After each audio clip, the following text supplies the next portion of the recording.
Forza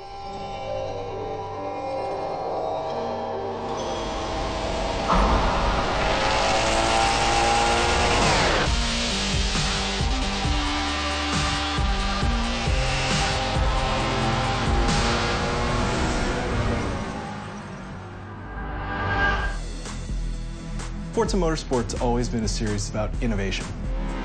We always want to push the racing genre, so we've made huge improvements because we want to get people excited about cars in general.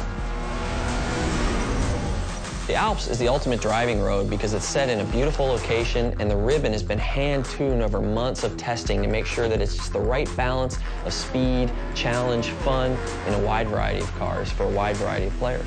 Because we're a virtual game, nobody's going to get hurt. Since we're not concerned about driver safety, we can go to these epic places like the Bernese Alps and build basically the world's best driving roads, and we have total creative freedom. We actually looked at 15, 30 different locales, and the Alps is just the most epic.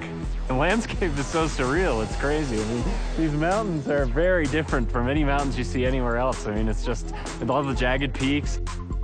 We are on part one of a trip that will take us through Switzerland and Italy as the guys from Turn 10 gather source material and basically inspired by the entire trip. What we're gonna do is find the most amazing areas we possibly can and photograph them to no end. We took a really long elevator ride after a train ride and a long walk and another train ride. Took a while to get up here, but oh my God, it's worth it. Did you guys see the background and everything? Yeah. So right now we're at the Grindelwald region of Switzerland, and we're taking reference photos. We mount a camera to a tripod on a panorama head. The panorama head enables us to take pictures in different increments and multiple exposures.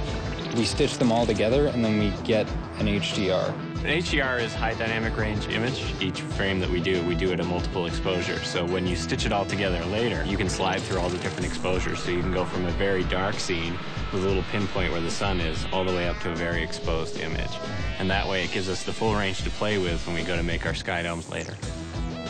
We have a pretty long production cycle, so probably about a year of full production once we get home.